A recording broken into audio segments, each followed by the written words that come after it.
केंद्र सरकार के आम बजट को लेकर केंद्रीय वित्त मंत्री निर्मला सीतारमण ने यह बजट पेश किया है और आम लोगों की यदि हम बात करें तो आम लोगों को इस बजट से बहुत उम्मीद थी। और बात यदि रविंद्र चौबे की करें तो बजट से लेकर उन्होंने कहा कि जो उम्मीदें आम जनता को थी वो उम्मीदें पूरी नहीं हुई हैं। केंद्र का बजट आ गया है। सीधा हम कृषि मंत्री रविंद्र चौबे से जानेंगे कि वो बजट किस तरह का रहा। आज जो केंद्र का बजट आया है, बहुत उम्मीद थी लोगों को, छोटे व्यापारी की भी काफी उम्मीद थी, कर्मचारियों को भी उम्मीद था। क्या लगता है इस बजट से उनकी उम्मीदें पूरी हुई है?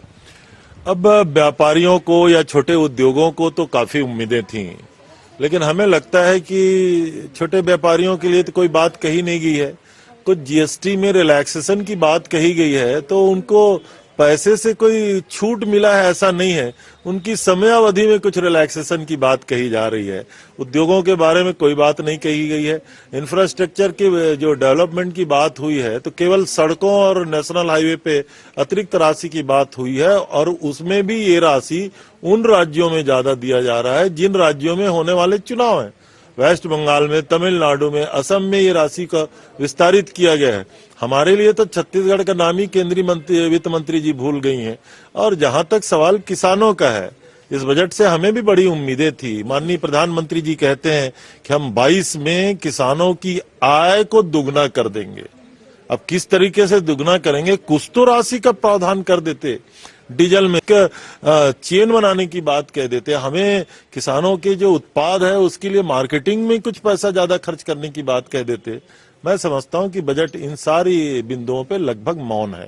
स्वास्थ्य को लेकर भी कई तरह के बजट में प्रावधान रखा गया है। क्या लगता है छत्तीसगढ़ को कितना फायदा होगा? कोविड के चलते स्वास्थ्य में बजट का इजाफा तो किया गया है। 35,000 करोड़ रुपया वैक्सीनेशन के लिए दिया गया है, ऐसा आज के बजट में कहा गया है। लेकिन उसके आगे क्या कहना था? क्या वैक्सीनेशन फ्री में दिया जाएगा? क्या हिंदुस्तान की आम जनता को ये सुलभ उपलब्ध हो पाएगा? इसके बारे में बजट अभी मौन है। आने वाले समय में जब बजट परिचर्चा में वित्त मंत्री जी जवाब देंगे तो शायद इस बात का उल्लेख करें।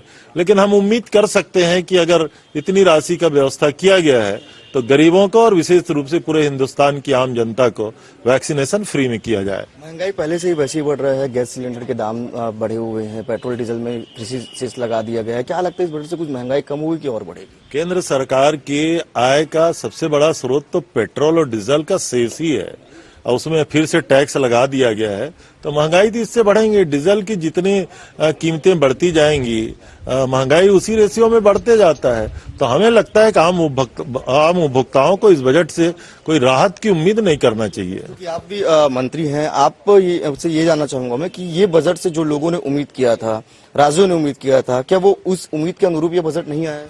मुझे लगता है कि आम जनता को आंकड़ों के माया जाल में, भूल भुलैया में रखने की कोशिश की गई है। आम लोगों के लिए बेहद निराशाजनक बजट है। बिल्कुल, ये थे हमारे साथ कृषि मंत्री रविंद्र चौबे ने साफ तौर पर कहा कि जो बजट आया है वो कुल मिलाकर आम लोगों के लिए एक निराशाजनक ही बजट रहा है। IND24 न्यूज के लिए कैमरा पर्सन मनीष के साथ में कुलेश्वर पांडे, रायपुर।